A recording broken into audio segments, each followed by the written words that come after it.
Welcome है आप लोगों का। तो आज हम लोग स्टार्ट करने वाले हैं क्लास 11th का चैप्टर बायोलॉजिकल क्लासिफिकेशन। ठीक है, तो सुनो। Since the dawn of civilisation, जैसे जैसे हम लोग सिविलाइज्ड होते गए, हमारे पास अटेम्प्ट्स आए काफ़ी कि हम किस तरीके से लिविंग ऑर्गेनिज्म क्लासीफाई कर सकते हैं। ठीक है, अब ये चीज़ें हमने अपने मन से की हैं। ऐसे नहीं कि हमें किसी ने आगे पुश किया कि भाई प्लीज़ करो। ऐसा ऐसा कुछ भी नहीं था। हम लोगों ने अपनी ज़रूरतों के अकॉर्डिंग लिविंग ऑर्गेनिज्म को क्लासीफाई किया। अब ज़रूरत क्या होती है कॉमन इंसान की? रोटी, कपड़ा, मकान, फूड, शेल्टर, क्लोथिंग। ठीक है, अब एग्जाम्पल जैसे कि हमें लगा भाई ये प्लांट ना, इससे हमें फूड मिलता है, तो हमने उसे क्लासीफाई कर दिया। ठीक है, इसकी लकड़ी वकड़ी काट के हमारे पास घर झोपड़ी वगैरह बनी तो हमने क्लासीफाई कर दिया। ओके, यानी फूड, शेल्टर, क्लोथिंग, इन सबको देख के हम लोगों ने लिविंग ऑर्गेनिज्म क्लासीफाई करना स्टार्ट किया। तो नंबर 1 हमारे पास पहले नंबर पे आते हैं एरिस्टोटले, जिन्होंने क्लासीफाई करना स्टार्ट किया प्लांट्स को ट्रीज के अंदर, श्रब्स के अंदर, हर्ब्स के अंदर। ठीक है, यानी कि उन्होंने मॉर्फोलॉजिकल कैरेक्टर देखे, बाहर से देखा कि अच्छा ये बड़ा सा पेड़ है तो उसको ट्रीज में डाल दो। ठीक है, श्रब्स में, हर्ब्स में, इन सब में क्लासीफाई कर दिया। ओके, इसके अलावा उन्होंने एनिमल्स को भी क्लासीफाई किया 2 ग्रुप्स में। मतलब जिनका लाल खून है उनको अलग डाल दिया, अलग कैटेगरी में, जिनका वाइट उनको अलग कैटेगरी में डाल दिया। ठीक है, इसके बाद अब यहाँ से हमारा काम पूरा नहीं चला, क्योंकि इसके अंदर सिर्फ प्लांट्स आए और एनिमल्स आए, बाकी भी तो और है ना तुम्हारे पास प्रोकैरियोट्स वगैरह, वो तो बिल्कुल भी नहीं आए। फिर धीरे धीरे धीरे चेंजेस आते गए। तो सेकंड नंबर पे आते हैं लीनेज। अब इन्होंने हमें 2 किंगडम सिस्टम ऑफ क्लासिफिकेशन दिया। इसमें भी इन्होंने प्लांटे और एनिमल किंगडम के बारे में जिक्र किया।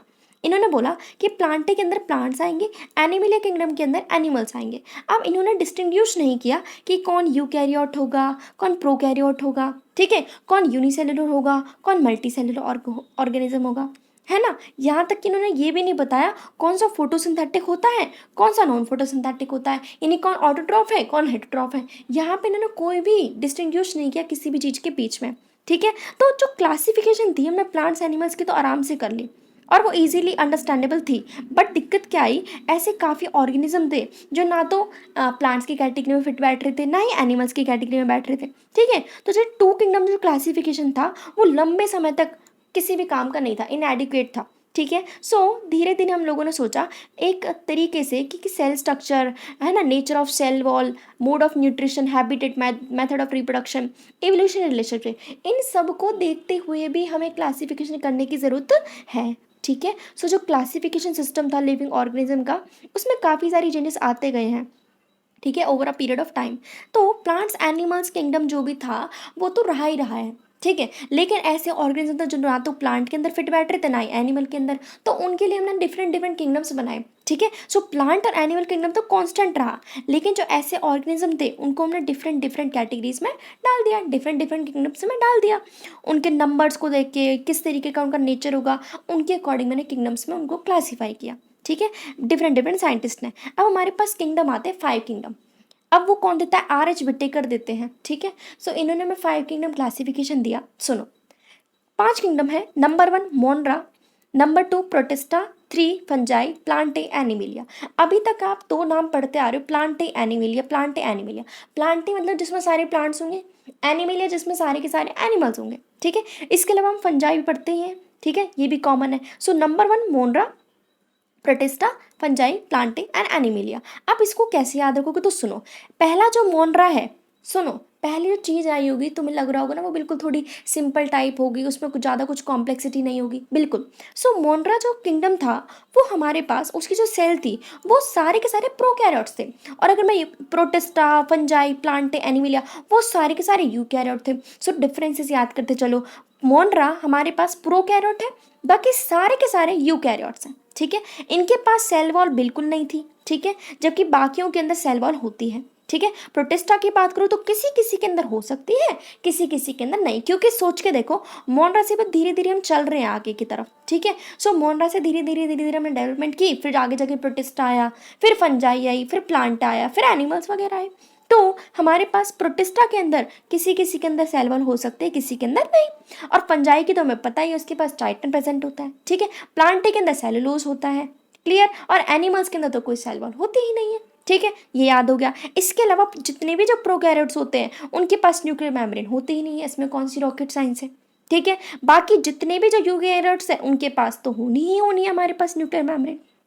ठीक है। अब मैंने अभी कहा मोनरा सबसे पहले आए थे, ठीक है। मोना के बाद प्रोटिस्टा, उसके बाद धीरे धीरे चीज़ें आती गई। तो तुम्हें इतनी चीज़ पता है भाई, एनिमेलिया उनके पास टिश्यू, ऑर्गन, ऑर्गन सिस्टम सब होता है, ठीक है। सो अब याद रखो यहाँ पे तो तुम्हें पता ही है भाई, पूरा ऑर्गेनाइजेशन कंप्लीट करके देना है।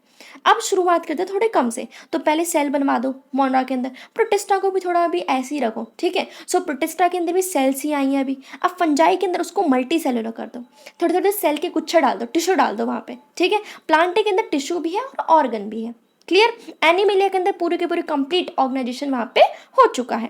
अगर मैं खाने की बात करूँ तो सुन लो, हमारे पास जो मोनरा होते हैं ना, वो ऑटोट्रॉफिक होते हैं, ठीक है। कुछ हेटरोट्रॉफिक भी होते हैं, ये हम आगे किंगडम में पढ़ेंगे।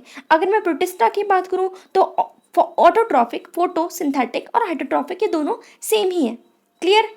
तीसरे नंबर पे आते हैं हमारे पास फंजाई। ये हेटरोट्रॉफिक होती है, सैप्रोफाइटिक होती है और पैरासाइट होते हैं, हमें पता है, ठीक है। पैरासिटिक न्यूट्रिशन जो किसी और की बॉडी पे रह के खाना अपना टेक करते हैं, ठीक है। अगर सैप्रोफाइटिक की बात करूँ जो कि सड़ी गली चीज़ों को फीड करते हैं, क्लियर। प्लांटे हमें पता ही है ऑटोट्रॉफिक होते हैं, वो फोटोसिंथेटिकली एक्टिव होते हैं उनके पास, ठीक है। अगर एनिमल्स की बात करें तो वी आर हेटरोट्रॉफ्स, हम डिपेंड करते हैं किसी पे, ठीक है। सो हमारे अंदर होलोजोइक सैप्रोफाइटिक न्यूट्रिशन होता है। सो आई होप आप लोगों को पांचों के पांचों समझ आ गए होंगे, बाकी धीरे धीरे हम आगे कंटिन्यू करेंगे। सो सुनो, R H विटिकर 1969 के अंदर आते हैं। वो आते ही हमें 5 किंगडम क्लासिफिकेशन करके देते हैं। वो क्या कहते हैं कि हमारे पास प्लांटे और एनिमल तो था ही, लेकिन कुछ चीज़ें फिट नहीं बैठ पा रही थी ना प्लांट के अंदर ना एनिमल के अंदर। तो हमने कैरेक्टरिस्टिक्स को देखते हुए हमने 3 किंगडम और बढ़ा दिए। नंबर 1 मोनरा, प्रोटिस्टा एंड फंजाई, ठीक है। अब हमने क्लासिफिकेशन क्यों की, कुछ कुछ क्राइटेरिया थे। उन्होंने क्या बोला भाई, मैंने सेल के स्ट्रक्चर को देख के की, अभी ऊपर देखा मैंने, ठीक है। बॉडी ऑर्गेनाइजेशन कैसे, टिश्यू है क्या, सेल है क्या, ऑर्गन सिस्टम है, अभी देखा, ठीक है। खाने पीने का क्या सिस्टम है, क्या न्यूट्रिशन का क्या मोड है, रिप्रोडक्शन आगे देखेंगे। फाइलोजेनेटिक रिलेशनशिप, अब फाइलोजेनेटिक रिलेशनशिप क्या होता है सुनो। मान लो ये ऑर्गेनिज्म एक ही है, एक ही है, इसके जो पूर्वज है वो सेम रहे होंगे, उसको बोलते हैं फाइलोजेनेटिक लिंक, ठीक है। सो फाइलोजेनेटिक रिलेशनशिप को देखते हुए भी हम लोगों ने क्लासिफिकेशन यहाँ पे दी, ठीक है। इसके बाद हमारे पास आता है 3 डोमेन सिस्टम। अब इसमें क्या होता है ना, सुनो, ये घबराने वाली इसमें कोई बात नहीं है। अब ये जो मोनरा था इसको हम आगे 2 पार्ट्स में डिवाइड करते हैं, एक है यू बैक्टीरिया, एक है आर्की बैक्टीरिया, सिंपल।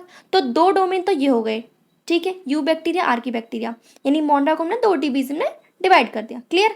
बाकी प्रोटिस्टा, फंजाई, प्लांटे, एनिमल्स, यानी जितने भी जो यूकैरियोट्स थे उसको एक कैटेगरी में डाल दिया। सो 2 + 1 कितने हुए, 3 डोमेन सिस्टम, क्लियर। इसमें 3 डोमेन सिस्टम होता है, यानी कि जितने भी जो प्रोकैरियोट्स उसको एक में, उसमें उसको मोनरा को 2 में डिवाइड कर दिया, और तुम्हारे पास जितने भी यूकैरियोट्स थे उसको तीसरे डोमेन के अंदर डाल दिया, ठीक है। अब देखते हैं आखिरकार हमें 5 किंगडम क्लासिफिकेशन की जरूरत क्यों पड़ी, ठीक है। ऐसे क्या इश्यूज थे जो कि दिक्कत पहले कर रहे थे। सो नंबर 1 हमारे पास जितने bacteria, blue green algae, fungi, mosses, ferns, gymnosperm, angiosperm, इन सभी को हमने प्लांट्स के अंदर डाल दिया, ठीक है। हमने क्या देखा भाई, इनके पास सेल वॉल होती है, बट कुछ ना कुछ ऐसी कैरेक्टरिस्टिक्स थी जिसकी वजह से ये चीज़ें फिट नहीं बैठ पा रही थी एक में, ठीक है। जैसे कि जो प्रोकैरियोटिक बैक्टीरिया थे उसको हमने यूकैरियोटिक बैक्टीरिया के साथ डाल दिया, ठीक है। जितने भी जो यूनिसेलुलर थे उनको हमने मल्टी सेलुलर के साथ डाल दिया, लाइक क्लैमिडोमोनास और स्पायरोगारा। क्लैमिडोमोनास यूनिसेलुलर होता है और स्पायरोगारा मल्टी सेलुलर होती है, इन दोनों को हमने एक कैटेगरी में डाल दिया इन एल्गी के अंदर, ठीक है। इसके अलावा हमने ना ये भी नहीं बताया कि भाई हेटरोट्रॉफिक कौन है, ऑटोट्रॉफिक ग्रीन प्लांट्स कौन है, उनको एक ही कैटेगरी में डाल दिया, ठीक है। ऑटोट्रॉफ्स भी साथ में, हेटरोट्रॉफ्स भी साथ में। इसके अलावा हमने सेल वॉल की कंपोजिशन भी नहीं देखी, जबकि फंगस के पास सेल वॉल किसकी बनी होती है, चाइटिन की बनी रहती है, ठीक है। बाकी ग्रीन प्लांट्स के पास क्या होती है, सेल्यूलोज की सेल वॉल होती है, क्लियर। तो ये सारी कुछ ना कुछ प्रॉब्लम्स थी जिसकी वजह से हमें 5 किंगडम क्लासिफिकेशन की जरूरत पड़ी, क्लियर। इसके अलावा अब हमने क्या किया, फंजाई को डिफरेंट ही सेपरेट किंगडम में डाल दिया जिसका नाम है किंगडम फंजाई, ठीक है। जितने भी जो प्रोकैरियोट ऑर्गेनिज्म थे उसको हमने किस में डाला, मोनरा के अंदर, ठीक है। अभी हमने देखा। अब जो किंगडम प्रोटिस्टा थे उसके अंदर मैंने डाला एक क्लैमिडोमोनास, कॉलरा, दूसरा पैरामीशियम और अमीबा, ये चारों के चारों मैंने एक किंगडम में डाले जो कि है प्रोटिस्टा। जबकि क्लैमिडोमोनास और कॉलरा जिसको हमने पहले डाला था एल्गी के अंदर, ठीक है, क्योंकि उनके पास सेल वॉल थी। और पैरामीशियम और अमीबा को डाला था पहले मैंने एलिमेंट किंगडम में क्योंकि उनके पास सेल वॉल नहीं थी, बट बाद में हम लोगों ने इन्हें प्रोटिस्टा के अंदर डाला, ठीक है, क्योंकि सारे के सारे क्या है यूकैरियोट्स है, इस वजह से हमने किस में डाल दिया, प्रोटिस्टा के अंदर, ठीक है। अब आगे देखते हैं आखिरकार अब ये जो चीज़ें हुई हुई क्यों।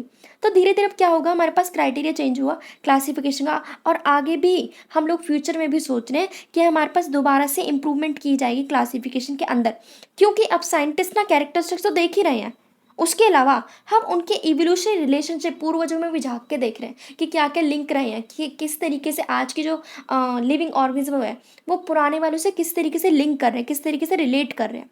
ठीक है। सो अब जो क्लासिफिकेशन जो सिस्टम आगे जो बनेगा इवॉल्व होगा, उसमें देखो मॉर्फोलॉजिकल, फिजियोलॉजिकल, रिप्रोडक्टिव सिमिलैरिटीज इन सबको तो छोड़ दो, इसके अलावा हम अब इवोल्यूशनरी रिलेशनशिप पे ज़्यादा फोकस करके चलने वाले हैं। ठीक है, वही जो फाइलोजेनेटिक मैंने रिलेशनशिप समझाया कि ये दो ऑर्गेनिज्म है, इनका कोई बैठा होगा पूर्वज, उससे हम लिंक करेंगे भाई ये चीज़ किस उससे किस तरीके से लिंक कर रही थी, क्या क्या कैरेक्टरिस्टिक्स थी जो कि सेम थी। ठीक है। इसके अलावा हमारे पास अब आगे हम पढ़ेंगे किंगडम्स, किंगडम मोनरा पढ़ेंगे इस चैप्टर में, प्रोटिस्टा और फंजाई। ठीक है, जो कि आर एच भट्टिकर ने दिया था। बाकी किंगडम प्लांटे और एनिमल्स पे तो सेपरेट चैप्टर दे ही रखा है। प्लांटे वाले को हम पढ़ेंगे चैप्टर नंबर 3 में, और एनिमल किंगडम को पढ़ेंगे चैप्टर नंबर 4 में। तो आई होप यहाँ पे आपको इंट्रोडक्शन समझ में आया हो। नेक्स्ट वीडियो में हम किंगडम मोनरा कंप्लीट करेंगे। ओके, जिसको भी पसंद आए तो please do like, subscribe and share.